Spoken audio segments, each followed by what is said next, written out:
Un dimanche en politique, c'est notre grand angle.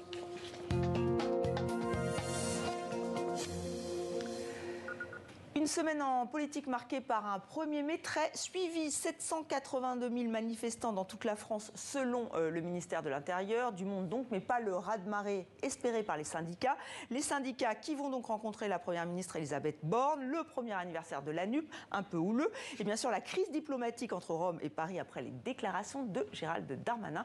Voilà qui va nous occuper. Bonsoir Perrine Darnaud. Bonsoir Estelle. Vous êtes toujours directrice de l'information à Public Sénat, donc bienvenue. Merci. Et en direct de Saint-Étienne, Richard Verly en reportage pour Blick.ch, le site d'information suisse. Bonjour Richard.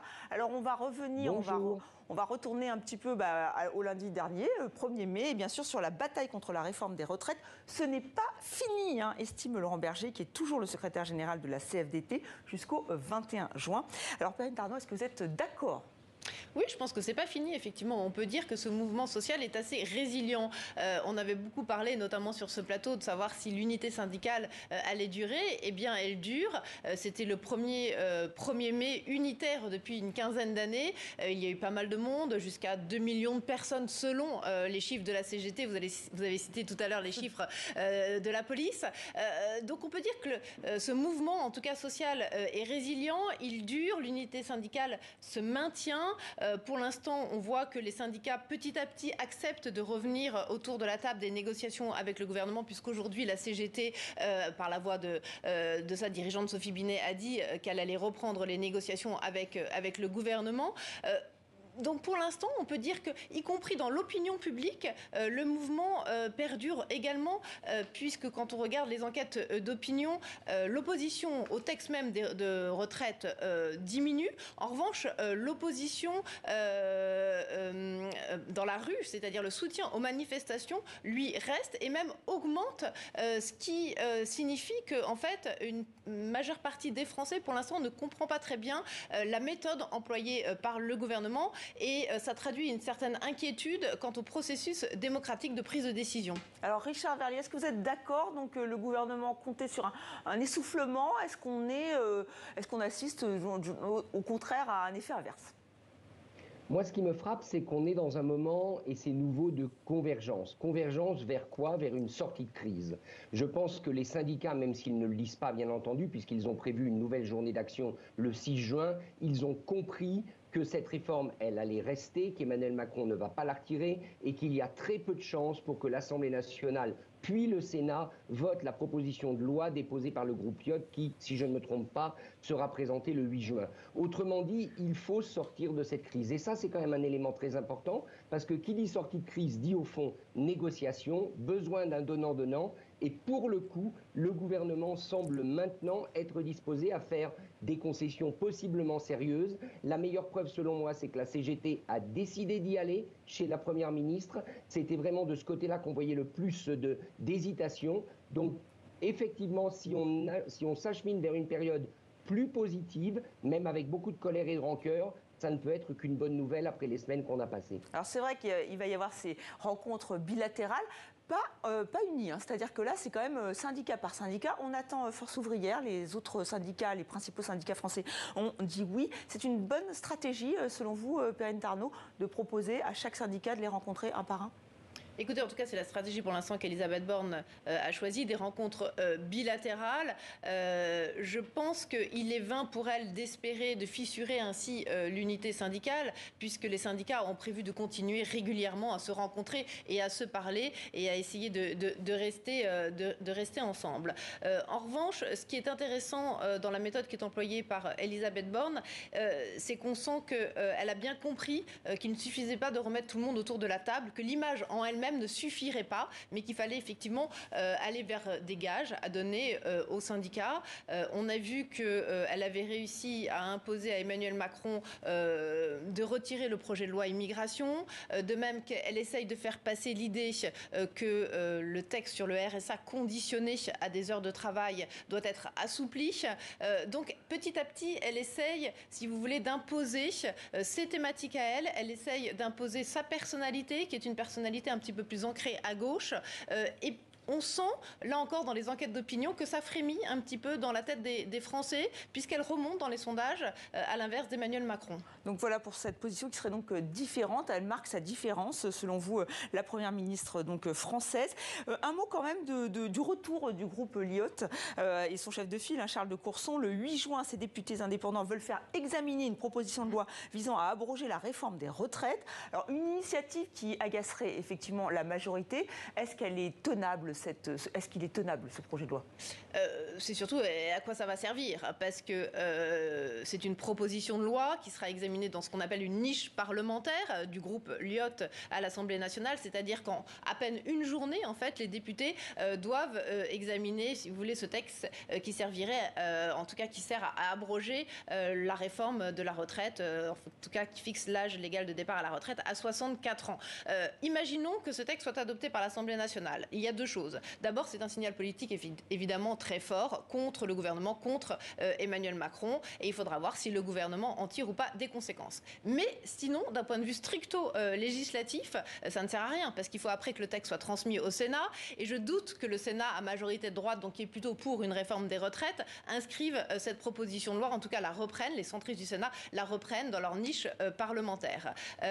Il faut savoir aussi qu'au Sénat, il existe une proposition de loi qui est à peu près la même, qui a été déposée par les communistes, qui pour l'instant n'ont plus de niche parlementaire pour l'inscrire avant l'automne prochain, qu'il y a des divergences de vues sur ce texte au Sénat entre les groupes de gauche et que le Parti socialiste n'a pas accepté, par exemple, de la reprendre dans sa propre niche au mois de juin. Donc je doute en fait de l'espace législatif de cette proposition de loi. Après, évidemment, si elle est adoptée à l'Assemblée nationale, c'est un signal politique fort envoyé par les députés au gouvernement, et on verra un peu comment ils géreront ça. Oui, Richard Verlier, effectivement, il y a des mesures qui sont prises, en tout cas des tentatives. Alors, on a vu que le RIP, la deuxième proposition, est passée à l'as là aussi. On évoquait à l'instant donc ce projet de loi par le groupe Lyotte.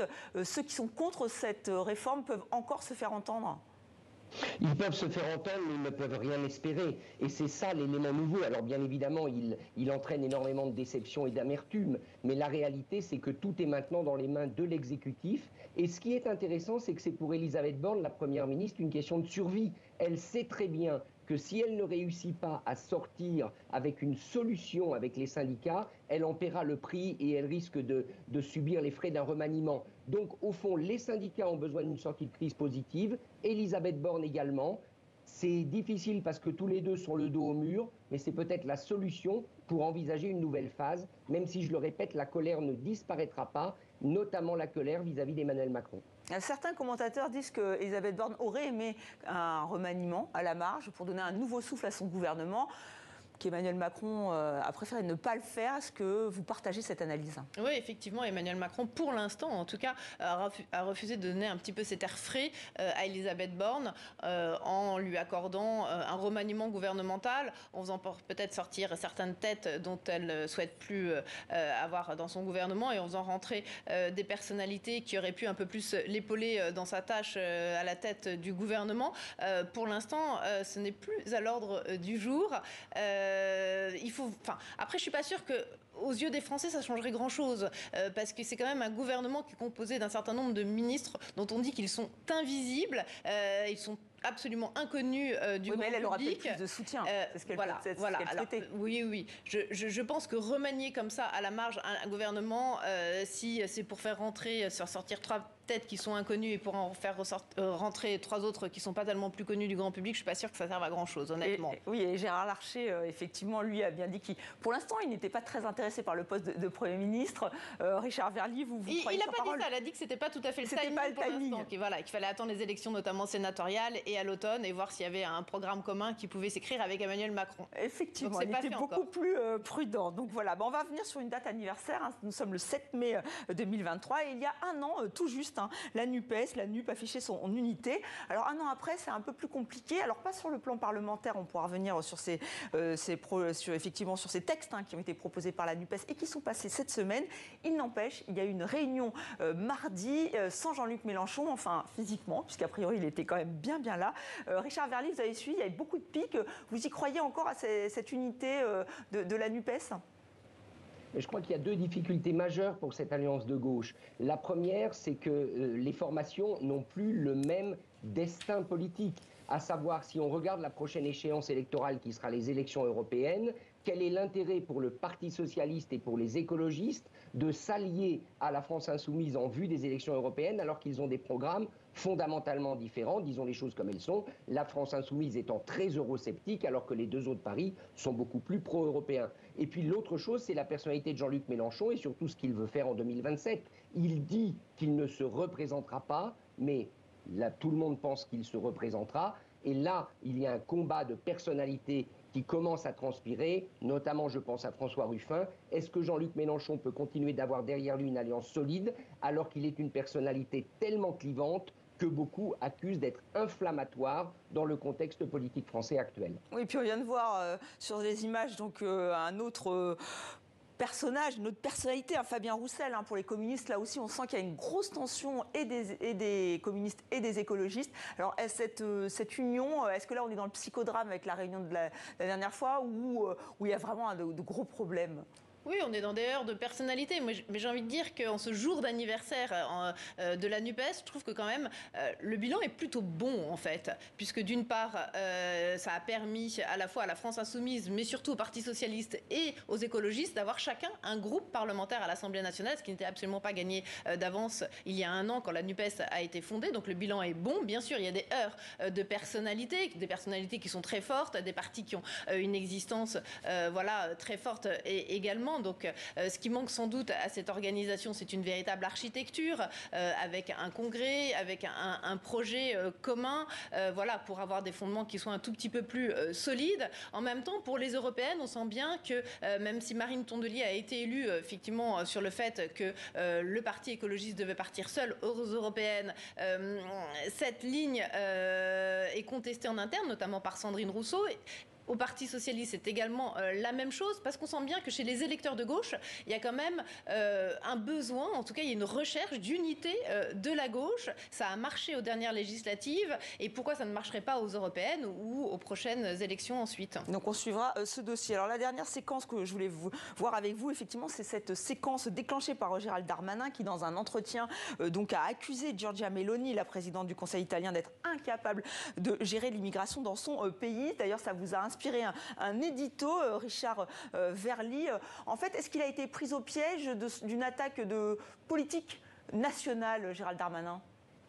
Je pense que Gérald Darmanin, il est mal en ce moment, puisqu'il voulait que sa loi sur l'immigration soit présentée à l'Assemblée nationale puis au Sénat. Elisabeth Borne, semble-t-il, l'a refusée, elle l'a reportée à l'automne, faute de majorité. À vrai dire, on ne sait pas si le gouvernement à ce moment-là sera à même de la défendre. Donc, pour moi, il a fait de la surenchère, et il l'a fait à deux raisons. La première raison, parce qu'il y a un vrai problème migratoire en Italie, et bien évidemment, les migrants qui arrivent en Italie, pour une grande partie d'entre eux, veulent venir en France, ce qui met les forces de l'ordre françaises à l'épreuve. L'autre chose, c'est que pour Gérald Darmanin, attaquer Giorgia Meloni, c'est en quelque sorte préparer le futur combat contre Marine Le Pen. Là, à mon avis, il se trompe, parce que si vous regardez ce qui se passe en Italie, Giorgia Meloni, pour l'instant, on peut en penser ce qu'on veut, mais c'est plutôt un succès politique. Elle est même acceptée par ses pairs au sein de l'Union européenne, et dans cette affaire, me semble-t-il, c'est plutôt Gérald Darmanin qui est en position de faiblesse. Oui, les politiques italiens n'ont pas du tout apprécié, à commencer par le ministre des Affaires étrangères italien, Antonio Tajani, qui lui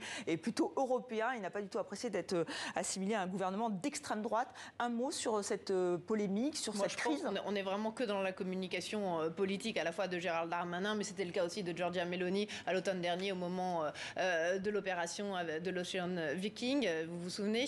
Donc là, on est vraiment purement dans la communication politique. Darmanin sait très bien que de toute façon, tout ce qui concerne l'immigration, ça se règle surtout et avant tout au niveau européen. Et donc c'est là effectivement que vont se régler notamment toutes les décisions autour du fameux règlement de Dublin. Merci à vous deux d'avoir participé à ce Dimanche en politique. Je rappelle le titre de votre édito, Richard, ce chaos africain qui pousse les migrants vers l'Italie, c'est-à-dire sur blic.ch. Et maintenant,